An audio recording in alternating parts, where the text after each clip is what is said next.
안녕하세요. 황녀의 싸다가 토크 시간입니다. 네, 오늘의 황녀 사연은요. 성실한 줄로만 알았던 남편이지만 실체는 거짓투성인 남편과 결국 끝을 보게 된 어느 한 여성분의 사연입니다. 사연 읽기 전에 구독과 좋아요, 많은 공유 부탁드릴게요. 짧은 연애를 하고 결혼을 했습니다. 남편을 처음 만났을 때 첫인상이 너무 좋았는데 알고 보니 성격도 좋고 자상함까지 갖췄더라고요. 저는 이 사람에게 반해서 너무 쉽게 결혼을 결정했습니다. 짧은 연애를 했기 때문에 이 사람에 대해 다는 알 수 없었지만 살면서 더 알아가자는 생각으로 결혼을 결정했어요. 저는 남자를 볼 때 성실함을 중요시하게 보는데 남편은 정말 성실한 것 같더라고요. 그렇게 시작한 결혼은 큰 문제 없이 2년을 살았습니다. 그런데 그 긴 시간이 거짓이었던 겁니다. 어느 날 남편의 모든 것이 거짓이란 것을 모두 밝혀졌습니다. 하루는 마트에 장을 보고 가다가 우연히 신랑 고모님을 만나게 되었어요. 고모님께서는 뜬금없이 엄마랑 합가하기로 했냐면서 묻는 거예요. 저는 합가의 합자도 들어보지 못했는데 이게 무슨 말인가 싶었는데 신랑은 당황한 눈빛을 하더니 말을 돌리더군요. 그러더니 그 자리를 피하고 싶어 하더라고요. 뭔가 있구나 싶어서 아무렇지 않게 고모님한테 넌지시 더 물어봤어요. 어머님한테 들으셨나 봐요 했더니 며칠 전에 전화해서 자랑을 그렇게 하더라. 저 때도 여행 보내드렸다면서 엄마가 신나서 한참 자랑하다 끊었어. 대단해. 요즘 다 어렵다고 부모님들한테 신경 쓰기 쉽지 않다고들 하던데 입에 침이 마르게 칭찬을 하시고 가시더라고요. 이 모든 게 무슨 말인가 싶어서 물어봤죠. 아니 합가는 뭐고 여행은 뭐야? 하니까 나중에 말해줄게 하면서 자꾸 자리를 피하려고만 하는 거예요. 어차피 나중에 알게 되나 지금 알게 되나 똑같을 것 같은데 지금 말해줘. 화난 투로 말하니까 그때서야 지금까지 상황을 말하더군요. 사실 엄마가 아버지 교통사고로 돌아가시고 날 혼자 키우시면서 시댁에서 인정받고 싶어서 좋은 일만 있으면 자랑하시는 습관이 있는데 며칠 전에 회사에서 보너스가 나와서 자기한테 말 못하고 엄마 여행 보내드렸거든.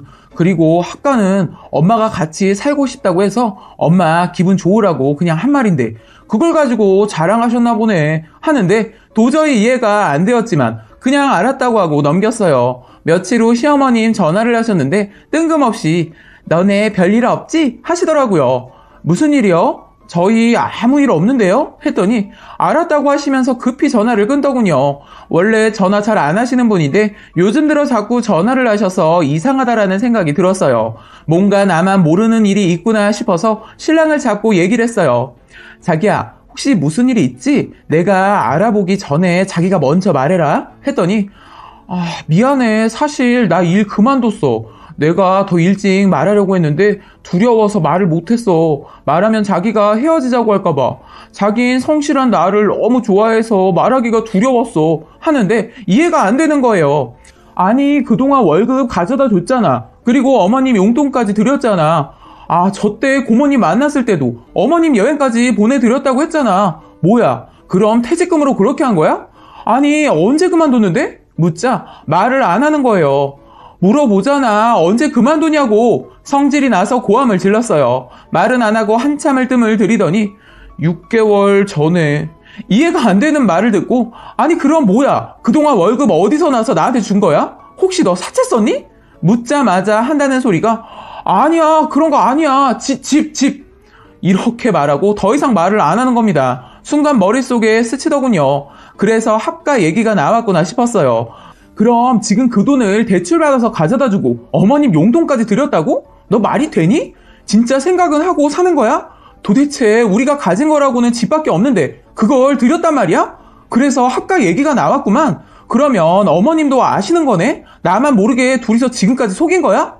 너무 화가 나서 시어머님한테 전화를 했어요. 어머님 아셨어요? 전화를 하자마자 인사고 뭐고 따지고 들었어요. 시어머니 눈치채셨는지 알았구나. 나도 얼마 전에 알게 됐어. 애가 술 먹고 전화해서 그러더라고. 그래서 내가 해결해 보려고 했는데 가진 돈이 부족해서 어려울 것 같아서 그럼 합가하자고 했다. 돈이야 또 벌면 되니까 얘 뭐라 하지 마라. 일단 집으로 와서 얘기 좀 하자. 하시는데 시댁 가고 싶지도 않지만 할 말은 해야 할 것 같아서 말했어요. 어머님 이 사람 언제부터 이런 줄 아셨다고요? 하는데 갑자기 시어머니의 말 듣고 또 한 번 더 실망하고 화가 났어요. 걔가 1년 넘게 얼마나 속이 답답했겠니? 네 눈치 봐가면서 끙끙 앓았을 거 아니냐. 저는 어머님이 1년이라는 말을 하는 순간부터 어머니 말이 귀에 들어오지 않더군요. 그래서 1년이요? 하면서 신랑을 쳐다보니까 갑자기 무릎을 꿇더군요. 저나 너머 시어머니는 네가 정 합가를 원하지 않고 고집을 부리겠다면 내가 어떻게든 해결해 볼 테니까 기다려봐. 아니면 내가 알아볼 때까지 그냥 당분간 집에 들어와 살면 되잖니? 자꾸 도움 안 되는 말을 하셔서 그냥 전화를 끊어버렸어요. 사실대로 다 말해. 더 이상 거짓은 없었으면 좋겠어. 제발 거짓말은 그만해. 또 뭘 속였는지 다 말해. 신랑은 그제서야 자기가 지금까지 살아온 얘기, 내 주변 사람들에게 어떻게 하고 다녔는지까지 다 말하더군요. 그런데 참 사람이 한 번 거짓말을 하니까 진실되게 말하고 있는 것 같은데도 왜 믿겨지지가 않는지 모르겠더라고요. 과연 이 말들도 사실일까 들으면서도 의심을 하게 되는 거예요. 사람과의 신뢰가 이렇게 중요하다는 것을 알 것 같더라고요. 우린 2번 다시 같이 못 살겠구나. 그때 알았습니다. 신랑의 모든 상황을 정리해보니 모든 것이 거짓말이고 입만 열면 다 거짓말로 순간을 모면하는 사람이더군요.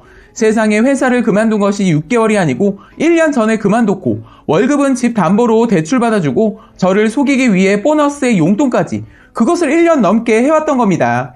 어머님이 아들 기세워주려고 직접 직장만 해주셨던 것인데 그걸 건드렸더라고요. 그리고 아버님 교통사고 나온 돈 쓰지 않고 있으시다가 남편 돈 필요하다고 하면 그것을 저 몰래 줬던 모양이에요.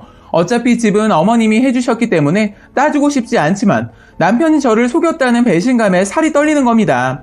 이 사람 캐면 캘수록 제가 감당하기 힘든 과거가 나오는데 정말 더는 못 살 것 같아서 이혼을 결정했습니다.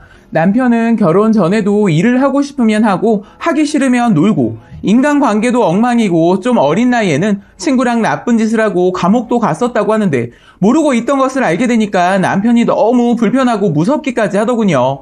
남편이 잘못을 저지를 때마다 항상 시어머님이 다 채워주고 있었던 거죠. 이렇게 엉망진창으로 살고 있다가 저를 만나게 되면서 직장을 어렵게 몇 달 다니다 결혼 전 나쁜 습관이 다시 도지면서 그만둬버렸던 거죠. 늘 어머님한테 의존하고 살았던 사람이라 자기 자신조차도 책임질 줄 모르고 늘 어머니만 바라보고 있었던 겁니다. 저는 어머니처럼 살 자신이 없어서 남편에게 따끔하게 말했어요. 난 당신이 철없고 책임감 없는 남편인 게 너무 화가 나. 그리고 나한테 1년 넘게 속이고 살았다는 것도 너무 분하고 정말 나를 우습게 한 건 아닌가 생각하니까 화가 나서 참을 수가 없어. 그리고 무엇보다 신뢰가 깨지니까 더 이상 당신이랑 살고 싶지가 않아. 더는 이 결혼 생활 못할 것 같아. 한참을 신랑이랑 얘기하고 있는데 때마침 어머님이 오셨어요. 그래서 어머니한테도 한 소리 했어요. 어머님도 그래요. 아들이 잘못 가고 있으면 따끔하게 혼내서 나쁜 습관을 고쳐줘야지. 애지중지하면서 다 채워주니까 결국 이 사람이 이렇게 된 거잖아요. 도대체 나이가 몇인데 아직까지 어머니한테 의존하는지 이해가 안 돼요. 그럼 집 다 탕진하고 나면 나중에는 어떻게 하실 거예요? 그땐 제가 저 사람 어머니처럼 책임져야 하는 겁니까?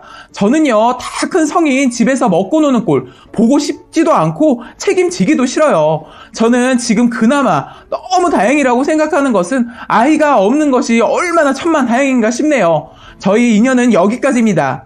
했더니 갑자기 시어머님 돌변하면서 그동안 모습과 전혀 다른 목소리로 그래? 알았다. 네가 얼마나 잘난 줄은 모르겠지만 사람 참 냉정하다. 지금까지 산 정이 있는데 그렇게 무자르듯 딱 잘라버리겠단 거냐? 어디 잘 사나보자 하시면서 저한테 악담까지 퍼붓더군요.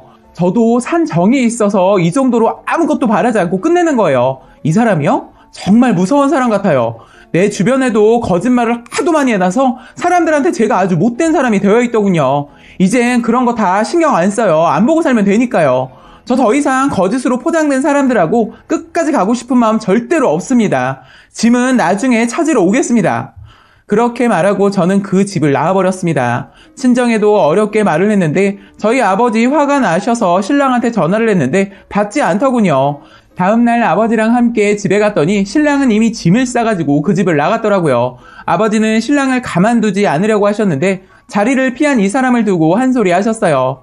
짐승만도 못한 자식, 이런 자식은 이렇게 끝내는 게 오히려 깔끔하다. 괜히 얽혀서 합의금 문제 일으킬 놈이다. 하시더군요. 아버지 말대로 그럴 수 있는 사람일 수도 있겠다 싶어서 더 묻지도 따지지도 않고 합의에 이혼했습니다. 저는 다행히 다니던 회사에서 다시 연락이 와서 지금은 다시 일을 시작해서 회사 생활을 잘하고 있어요. 그 사람은 아는 지인 통해 들은 소식으로는 아직도 집에서 놀고 먹고 있다고 하더군요. 가끔 문득 떠오르는 생각인데 그때라도 알게 되어서 정말 천만다행이구나 라는 생각을 합니다. 이혼을 하면서 아주 큰 값진 교훈을 얻었는데요. 절대 사람은 짧게 만나지 말고 다 믿지 말라는 것을 배웠네요. 라고 사연 올려주셨습니다. 오늘의 사연 여기까지였고요. 많은 공유와 여러분들의 생각이나 느낀 점이 있다면 댓글로 표현해 보시기 바랍니다.